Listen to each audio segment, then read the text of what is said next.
Welcome to Numb Bills Fan Podcast, episode number 225. I'm your host tonight, David Palermo, and alongside me tonight is Ryan Talbot. I should say over the phone. Keep tuning in. Tune in on Instagram. Get there on Facebook. And get us on Twitter. And Numb Bills Fan everywhere. Brought to you by Fun Truck Sports. All right, so on the line right now we have Ryan Talbot from New York Upstate. And Ryan, where can we find you and what do you have coming up? And I'll dive into a couple questions. And it's still just New York Upstate, right? I don't want to misquote anything. Yeah, no, that's correct. NewYorkUpstate.com. You can find me on Twitter at Ryan Talbot Bills. In terms of what's coming up, Matthew Perino and I are going to be covering training camp here in the near future. We have a lot of different pieces that we've been pitching back and forth that will get you ready for training camp. So a lot on the horizon coming up on the site. Awesome there. Ryan, as you know, you've always supported us, it seems. I'm not sure organically. I never asked you this, but this is kind of different. I don't know if you actually listened to this little stupid thing we got going here for a Bills podcast, but as you know, it's always a little bit different of a feel. I've been having a hard time, especially with the absence of my co-host dog, their producer, Adam Deegan, who's back now. But for about a year and a half, I was kind of on my own, and it's like I get caught up in wanting to cover the news cycle, and then I get caught up in wanting to just have a conversation with people, and just really take it somewhere and hit a different philosophical realm of the Bills. And I appreciate you. I believe this is your third or fourth time coming on. I'm not sure, but I remember the first time we had very bad audio, but it was in the beginning stages. So Ryan, you've been grinding now for at least 3 years at New York Upstate? Yeah, I mean, we're getting to that point. It's getting close to that area. I mean, we're over the 2-year threshold there. Really enjoying working at that site for the Syracuse Media Group. I've been able to work with two fantastic writers, first in Matthew Perino and now, first in Matthew Fairborn and now with Matt Perino. So two Matts, two great guys, two great writers. Now, Matt, dumb question. Does he still write with you guys? No, he is with The Athletic full Okay, time. that's okay. I wasn't sure. I know The Athletic came about. I've been busy. I've not kept up on the media thing. The Athletic came out of nowhere, and I shouldn't say out of nowhere. I should say it's been a matter of time. And I mean, not like we're here to talk about that, but I guess, you know what? A lot of respect to them doing it and coming out. And I will say a shout out to Fairburn and Joe Viscalia's podcast. Before I had technical difficulties last night, we were talking about this last night, you and I, and that's a wonderful podcast. Those two, Joe Viscalia and Matt Fairburn.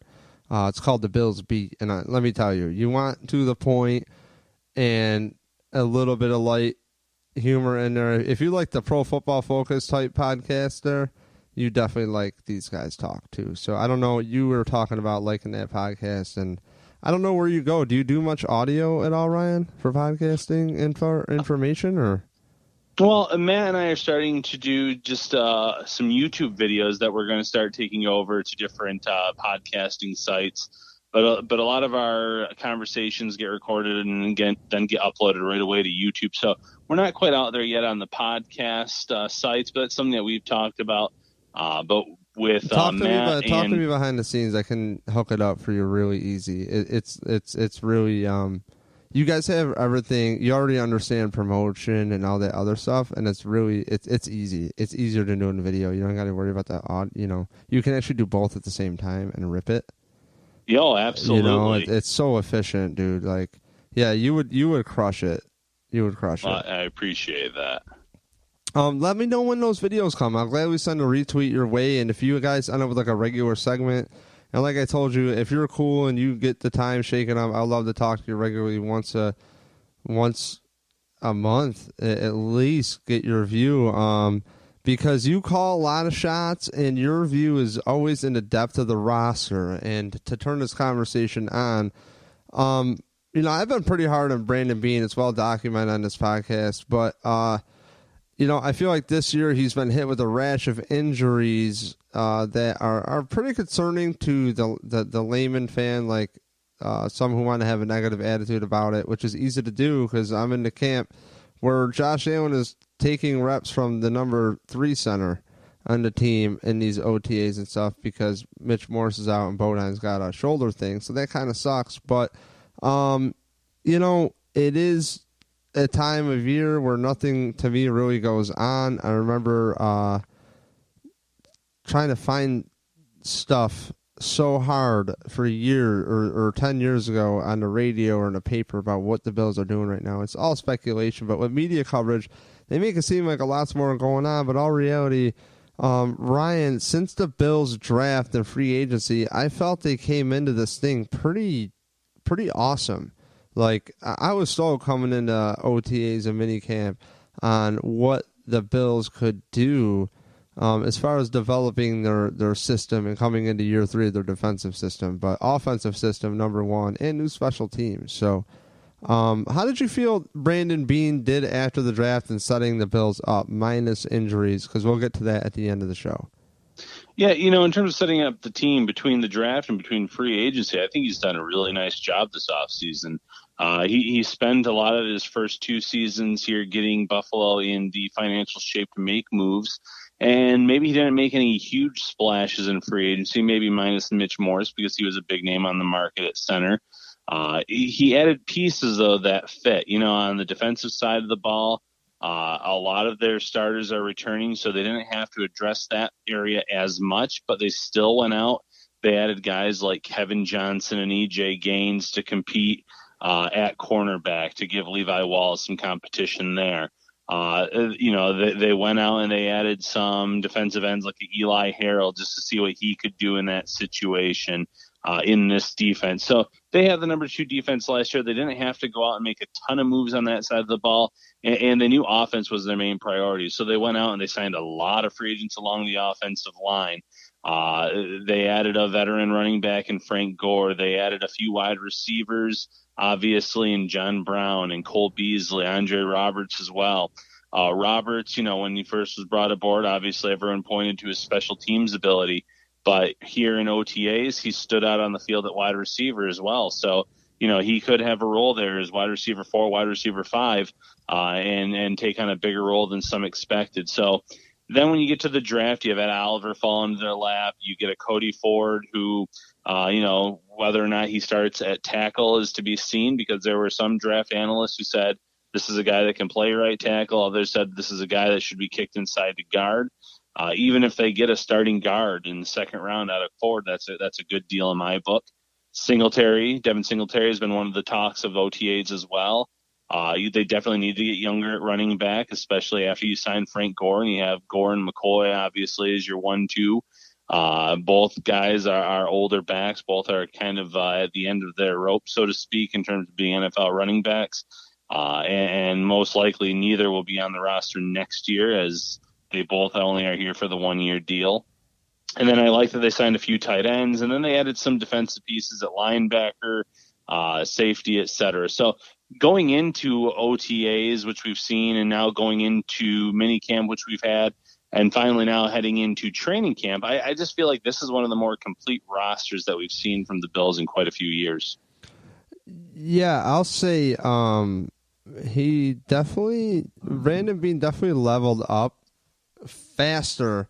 He got out of these problems a lot faster than I thought he would be able to because I'm famous for saying that 2018 season was a waste of my time as a fan. It was just a waste of my time because everything from top to bottom, the way Josh Allen was set up, which was for disaster, and it takes until Anderson comes in where Josh Allen actually takes a step forward. It tells me it's like, what the hell are you coaching this kid? He's calling the wrong protections we're hearing, all this stuff. He was in an interview, I forgot where recently. And it's like how you're talking about the jump from year 1 to year 2. And it's like, dude, you were set up for disaster and there's no accountability. People weren't really calling that out. Like, how are you set up?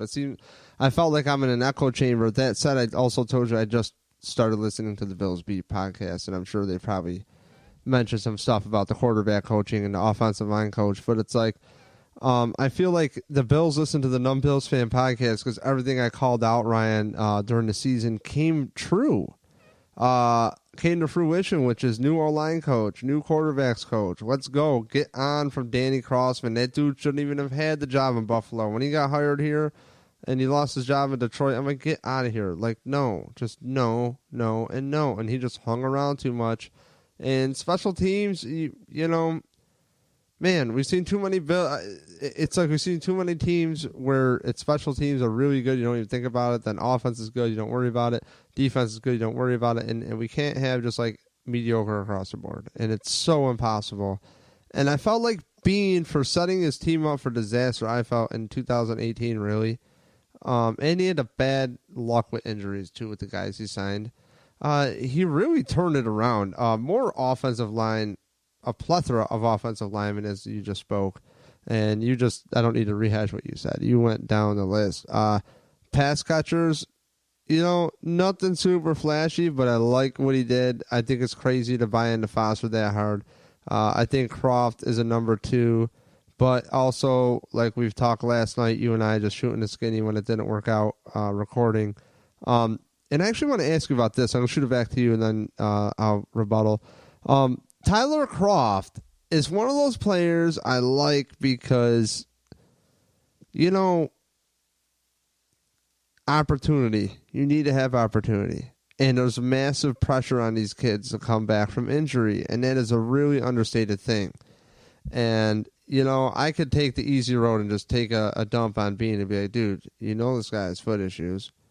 But my rule of thumb, and I'll speak for Deacon too, is I was complaining a little bit in the offseason or during the season about injuries and Trent Murphy getting hurt. And Adam goes, Dave, you can't. It's unfair to complain about that. You can't really judge a player because he's injured. And the question we need answered, really, Ryan, is how are these guys with their work ethic when they do get hurt? And that's the most important thing. And Tyler Croft, man, we might be lucky if he's here the week before the start of the season, and I don't want him to rush it. At the same time, we got 2 rookies, but I'm not buying into rookies. They haven't seen anything. That said, we see them come to fruition, but with an offense that is not established, I just don't see it happening. So Tyler Croft. It's just, I think the Bills kind of, especially with Crew now being a little bit injured, are kind of crazy for not having that pass catcher that your defense has to pay attention to. And that's the problem that I've always had with Beane's philosophy is he does not have Sammy Watkins. We can say what we want. I frankly think, not speaking for you, Ryan, I don't know who's going to listen to this as affiliated with you. I think, frankly, that Sammy might smoke too much weed. And he has some brain farts. You can see it in the Kansas City playoff game. He kind of like does a, oh, shit, slaps his hands type thing. You know what I mean? It's like, dude, you're trying too hard or you're like too ripped or something because you're having mental farts out there. And that dude took a safety with him. Calvin Benjamin did not do that. The Bills under McDermott have not had that receiver yet, and that opens up the middle of the field for your tight end to be active, for you know, your running back to have room as well. And it's just the game is about mismatches. It's not about signing Lee Smith to me for all that money for a pass blocking like tight end, because the game rules favor the pass. The odds are in favor of you. If you throw the ball, more good things will happen to you. I understand that football is based on the run, but there is a variable called zebras, gambling, money, the mob, and all sorts of things that tie into sports, and they like points. And when you're running the ball, you're probably going to get a holding call before you get a pass interference call, correct? So it's like, to me, Tyler Croft is number one, a lot to put a lot of stock into. But number two, Ryan, and here I'm going to shut up and finally give it to you after 5 minutes of like stand up here by myself. Is Tyler Croft like really a lot for Bills fans to buy into? I think it is, and I think that these rookie tight ends, they were limited in college in the route tree. Cover one, Eric Turner covered this too.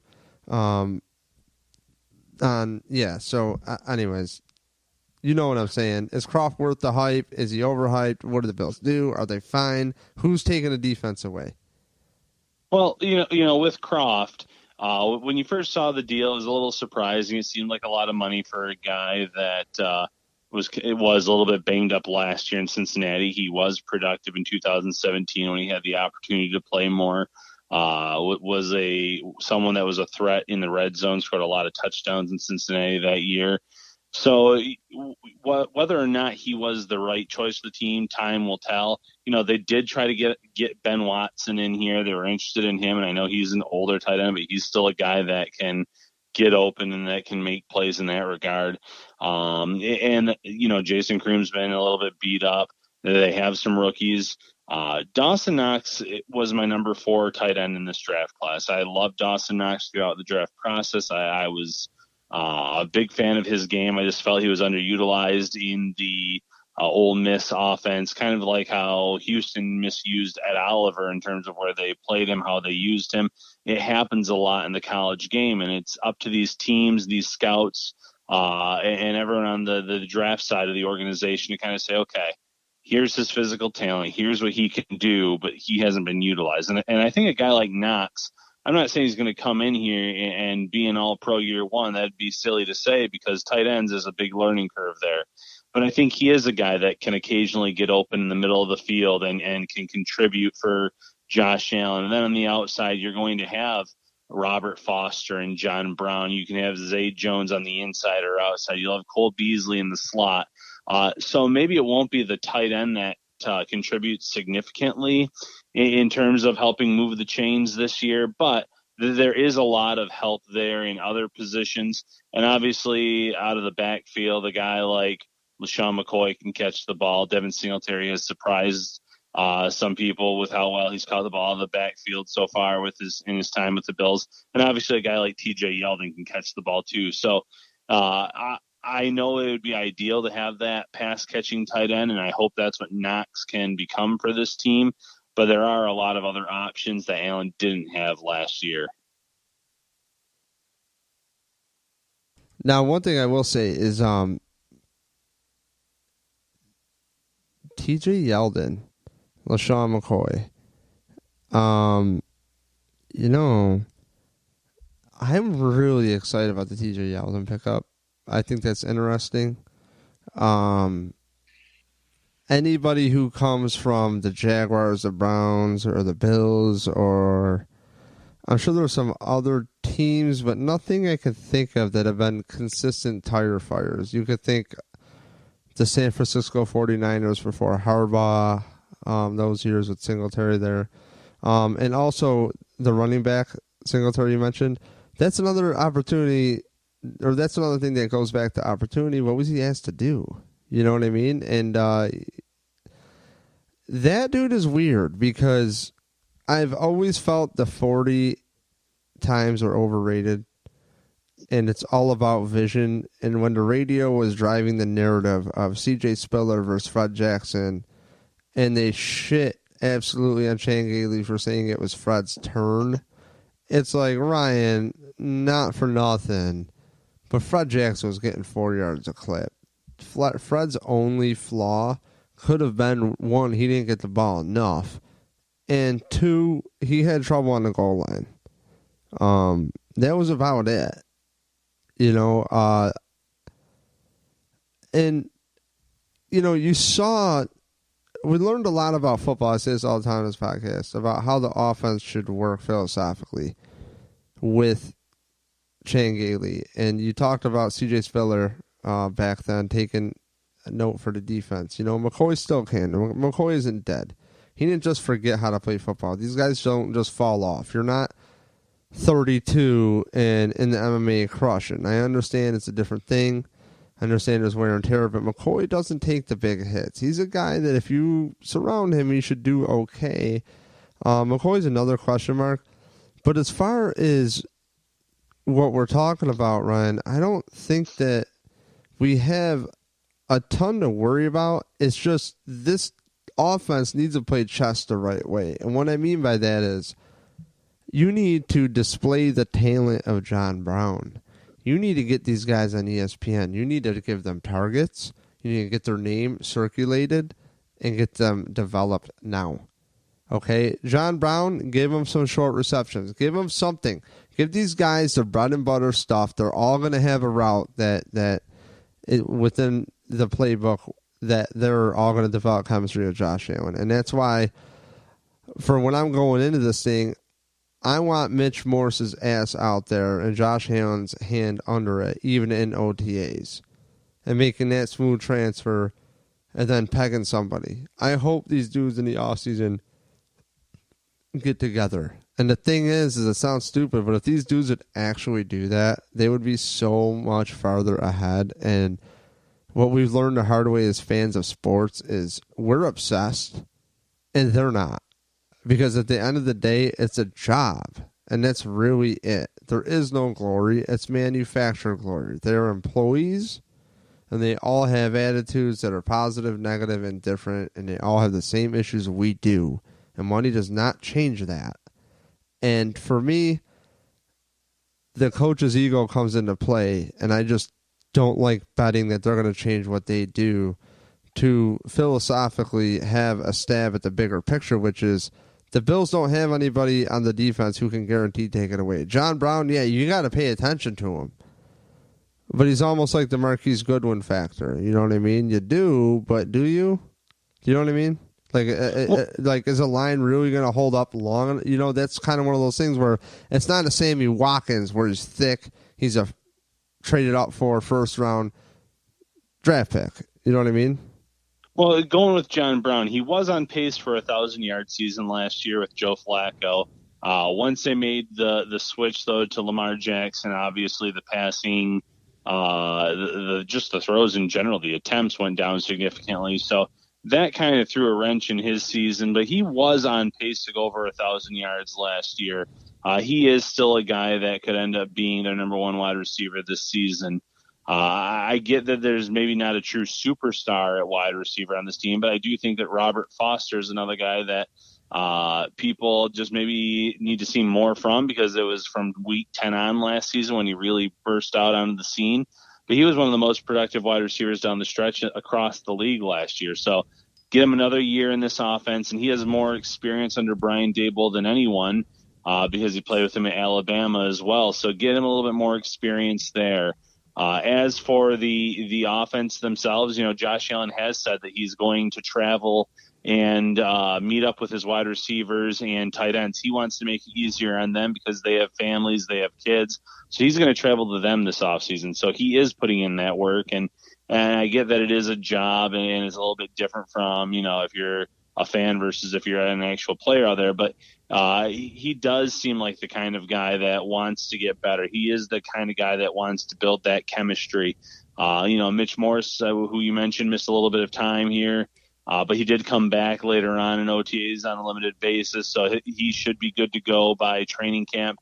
The only player that we're really thinking that'll be out long-term is Tyler Kroft with that foot injury, and it's still unknown just how long he'll be out, because there was a time where Josh Allen mentioned we might get him back by training camp, while there's other people saying, well, it'll probably be closer to the start of the regular season.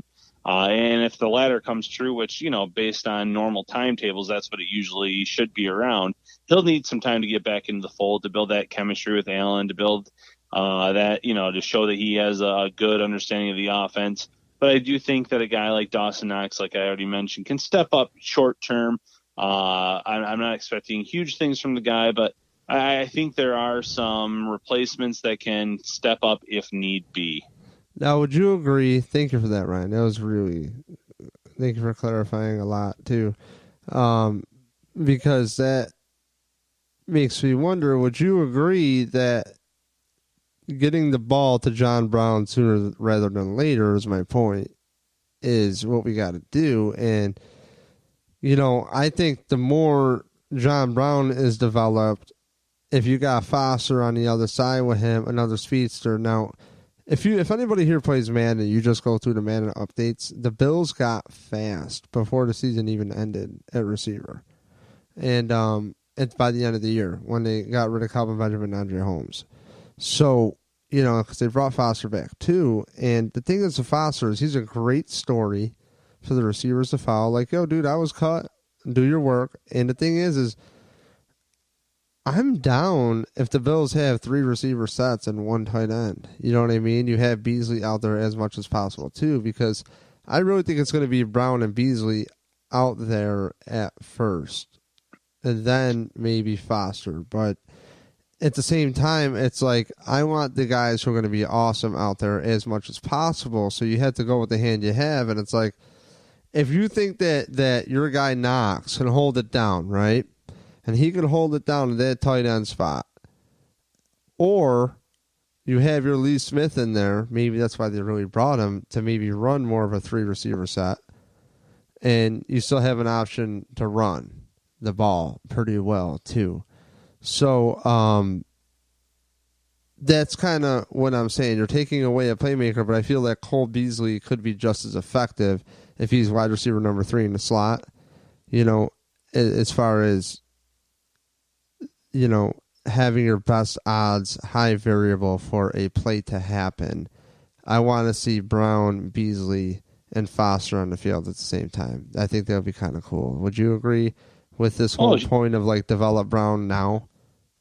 Well, you want to develop all of them. And the one thing I'll say that Matt Perino pointed out here is he's seen a lot of 4 wide receiver sets, not just the 3, but the 4. Yeah. So whether or not that takes fold at training camp and in the regular season, they are, you know, looking to see, let's get Josh Allen's best weapons out there, get them involved in the passing game. One thing they've worked on a lot in OTAs and things of that nature, even before that, are the short passes. That's something that Allen struggled with a little bit last year. He's been pretty accurate this year. Mind you, you know, there's no live defense coming at you throwing audibles. He doesn't have to read the defense necessarily. But he's looking improved there. So you get the ball in the hands of a guy like John Brown, like you mentioned, a Cole Beasley, or Robert Foster, Zay Jones, and let them do the work. That can definitely help in the short game. But I do think that Brown's biggest talent is going to be stretching the field. Yep. And the same thing with Foster. So you do want to get them involved in the passing game, and obviously you're not going to throw 5, 6, 7 deep balls a game to each player. You do have to get them involved in the short passing game. You do have to get them in those intermediate routes, and I'm sure that's something they're going to work on this year. That's for sure, and that's where it comes down to. It's the harsh reality that we learn, you know, as Buffalo sports fans. I mean, look at O'Reilly winning a cup, you know, and it's like what we learn with being a fan of these teams is these players are good players, and they go elsewhere and they succeed, and it comes down to the coaches. That's why I try not to personally lay into the players as much. I lay into the guys who are directing the players. I've played for some bad teams at work too. And, you know, one thing I think is a thing with these players too, Ryan, is I like the work ethic of the Buffalo Bills. Like they're very focused. And I know it's like a general statement to say, but really there was some garbage in the building, you know, as far as I heard stories about Rex Ryan, you know, and I was like a ambassador because he's hilarious, but you know, at a certain point you got to be a professional, and I really like the pickup of Josh Allen because I like that he works hard, it seems. My only knock on him is his Chick-fil-A habit, but it's okay. We all have our vices. I have a Starbucks vice. And, ow, sorry, I just whacked my knee on the table. Not that you need to know there, Ryan. But Josh Allen came out swinging in preseason, okay? I thought that I thought right off the bat, why is this kid not starting? He needs to start. He needs to start. He needs to start. Peterman is a waste of our time. Get him off the roster. He is just a clog. Okay? And he was. And I'm not paid to do football. I'm paid to make your walls look really awesome, Ryan. If you punch a hole in your wall, your kid decides to play like Bruce Lee or something in your wall, I can make it look so awesome. Like, no joke. It will be perfect, okay? Or your dog. I had a client just have German Shepherds just rip apart the wall. Hey, I'm your guy, all right? And through that transaction, I got a new podcast table in the van, by the way. But my point is Josh Allen is bright, and he doesn't seem to make a lot of the same mistakes twice. And this offseason, there's many documentations of how hard Josh Allen has worked as far as even switching up his footwork and stuff and a lot of his mechanics. And Ken Dorsey, thank you for being here. Like, thank you so much. It's just, like, what is your thought on Ken Dorsey being here with Josh Allen? I'm stoked on it. This is what Josh Allen has needed, a real contemporary quarterbacks coach with loads of experience.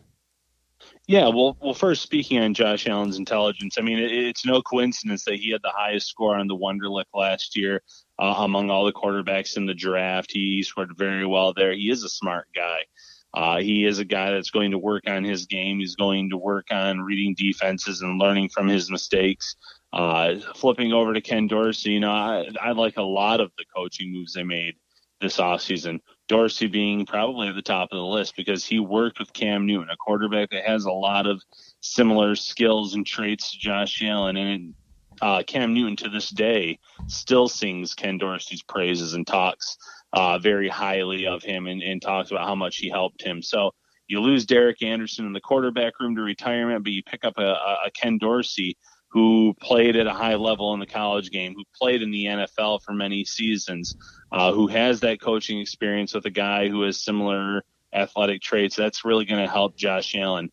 You look at a wide receivers coach, Chad Hall. Robert Foster has spoken very highly of him in terms of he really helped me get ready in my second opportunity. And that may have played a big role in him landing the wide receivers job when it became open. David Sills, the fifth, was mentioning on One Bills Live that when he was looking at teams to join after the draft, he talked to one of his former teammates, Takil Shorts, who was here in the Bills in 2017 during the preseason as an undrafted free agent, really hyped up Chad Hall again. So Hall is even bringing in some of the undrafted free agents based on his experience with past players, so that helps. Now, where did he come from? Hall has been here for about the last 3 years. He was an offensive assistant for a while, so he's been on staff, but he played the game for a while, and then there was a quick coaching transition. I'm blanking on where he was right now without actually looking it up, but he's been here for a few seasons, and he's worked his way up the chain. With his hard work, work ethic, and with what he's done with the guys like Robert Foster and Takil Shorts, who maybe, Shorts didn't make Buffalo's roster that year. He didn't stick in the NFL, but he made enough of an impression on that guy that when Sills hit the market after the draft, you have Shorts saying, "Oh, this guy's great. He'll really help you. He'll really help you develop your game." So that's great. And Bobby Johnson, there's another really good hire. I love that hire. My Chan we love there, Ryan. I mean, it's like, remember the days of Craig Urbick, how versatile that dude was, and Eric Wood breaking his leg, and all these, he's coming off an injury, Eric, and just, those days were cool, man. You had Reinhardt, you had Cordy Glenn coming in at left tackle, second round pick. He's a guard, Mount Kuiper says. I mean, and Johnson was around as, an intern on that staff with Gaby. So, and then to be with Frank Reich after being with that other dude, forgot his name, who got released, but he was hired with McDaniels in Indianapolis. Yes. And I think we talked about this together before. Yeah, I love the hire, Ryan. Yeah, Johnson has a track record. I know he's never actually manned the job himself. He's been an assistant. But you look at a guy like Adrian Waddle, who was brought in. His first 2 seasons, his rookie year and his second year, he was in Detroit, where his best 2 seasons, according to Pro Football Focus, Johnson was his coach. John Feliciano, some of his best seasons, or one of his best seasons, came under Bobby Johnson. So Johnson had, he can coach these guys up. He's proven that as an assistant. He's a guy that's going to get the most out of his players. With those injuries that we've seen so far, maybe it's been a blessing in disguise, because you're seeing a lot of different players getting thrown in different spots that you're seeing their versatility. Feliciano playing a little bit at center. And you have Quentin Spain flipped over to right guard, even though he's played left guard primarily in his career. Spencer Long's been all over the line. Obviously, when Mitch Morse came back, he's the number one center. Deion Dawkins has really held down the fort so far at left tackle. So he's off to a very good start in terms of proving he should be there. But there's other guys along the interior of the line at both guard spots that bring that versatility. You have some excellent depth at tackle on the other side, because you don't know if it's going to be Cody Ford that starts week one, Ty Nsekhe at tackle. You have Adrian Waddle. So you have even more depth there than you have in previous years. And a guy like Johnson can really coach that talent up. Ryan, I'm very excited for what this season has to come, and I have been so pissed off about the Josh Allen not being surrounded. And to conclude this conversation, Brandon Beane, dude, I know you're listening because you got a life, right? You're listening. No, he isn't. We know he's not listening. But to the interns in the Bills department of whatever you guys do, if you're listening, let Brandon Beane know. Thank you. Good job over there. I owe him a piece of pizza because I thought he could not turn the ship around as far as a roster. And I know that there is a plan. I know there is a system in place. They're ready to weather some storms. They understand that stuff. It's not Tapagula's first time at the rodeo with this media stuff. And, I got to give the Pagulas credit. They surround their coaches with resources, and they embrace whatever style they bring. They embraced Rex. They empowered him. They empowered Whaley. They empowered McDermott. They empowered Beane. And,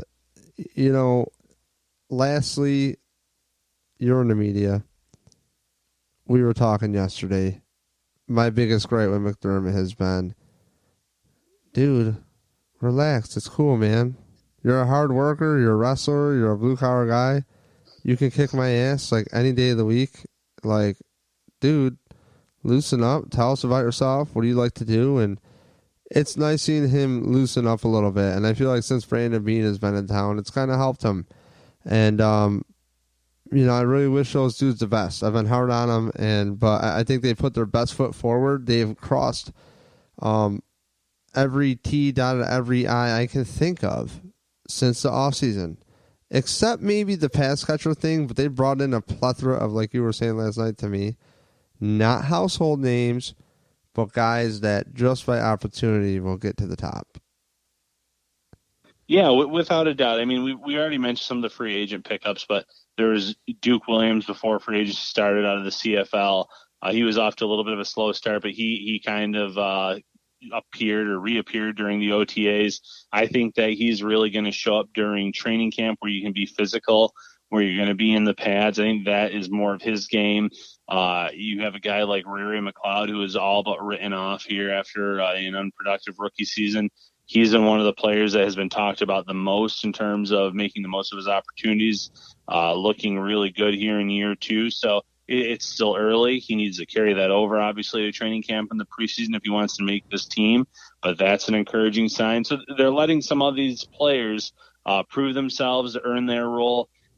Speaking on McDermott, I think we have seen him loosen up a little bit here over his first 3 years. Year one, first year, first time ever being a head coach, but they end up breaking that long playoff drought. I think right there, that alone bought him, extra time in terms of being the team's head coach. I don't think he's anywhere close to being on a hot seat anytime soon. Maybe 2-3 years down the road that might change depending on what happens here, but he proved himself in year one. They tore it down after that season. They changed the roster around a lot. They did cut some pieces to get back into good financial shape so they could build the roster in their own vision. So they did take a step back last year. They didn't do Josh Allen many favors in terms of what was around him in offensive line, wide receivers, etc. But I'll still say going into last year that their plan was for A.J. McCarron to be their starting quarterback. And then when he went down with an injury, he kind of lost his spot along the way. So that kind of threw a wrench into all of their plans. So, last year is last year. This year, they've put their best foot forward, as you mentioned. They added a lot of talent, not only on the playing field, but in the coaching room. So I think McDermott's loosened up a little bit. I think Beane has done a great job in this since he's come aboard, and the two of them working together in the past obviously helps them in terms of loosening up and being on the same page. You think Brandon Beane likes pepperoni on his pizza or no? I think every now and then, absolutely. Okay. Well, Ryan, where can we find you? You can find me on NewYorkUpstate.com and on Twitter at Ryan Talbot Bills. Awesome, Ryan. Dude, thank you so much. I'm going to hit pause and then tell you goodbye for like 1 minute because I'll probably talk longer, probably like a minute 30. But Ryan, thank you again, and I will conclude this in a second. All right. That is the truth in covering the Bills right there, Ryan Talbot. All right? I love Ryan. You know why? Ryan's a pro. Ryan don't mess around. You call Ryan, he's there. All right? If you call Ryan and he's not, you probably messed up. And if you don't think you did, you did. You definitely did. So again, thank you, Ryan. His work ethic is just second to none. If you are on the Twitter, you need to really subscribe to his Twitter. He doesn't tweet much, as in like annoying, but he's got bomb articles all the time from NewYorkUpstate.com. So get there, and as always, thank you for tuning in. That intro was pretty obnoxious, I know. It was how it goes. Sometimes you just gotta roll with it. And, the intro music is supposed to get us hyped in here. Then we just drop it smooth in here like some Pink Floyd. That's it. Because we are comfortably numb as Bills fans. Get it? Ding dong. So, all right. Tune in as always. Numb Bills fan. New Numb Bills fan website coming. And we have two writers, Tim Avery and Bill Steiner. Two of my friends who want to write about the Bills, and we will embrace their style and roll with it. So expect in camp at least an article a week from each. And you heard it here first. Also, new stuff coming on the website, a whole new rebranding, you would call it, and a new logo, all sorts of stuff. We've been a little quiet, but thank you for bearing with us. It is the off-season, folks. There's really not much to cover, and I will tell you where to go to find the best coverage of it. That said, we're going to have some great little videos and stuff coming up. And, I've personally made a hardline decision with this podcast that it's about the funny. I will gladly, to anybody listening, any news sources, anything like that, I live in Rochester. I will outsource myself to you as a reporter for free, if you would like, and I could do interviews for anybody you want at training camp and do whatever. So let me know if anybody's interested. I can help be boots on the ground in the background, not anything presented from Numb Bills. No, this is just a side thing. So let me know if you need help. Had fun doing it with Eric Turner, or for Eric Turner at Cover One. So that was cool. At Grandstand Sports Network thing at the time. That was fun.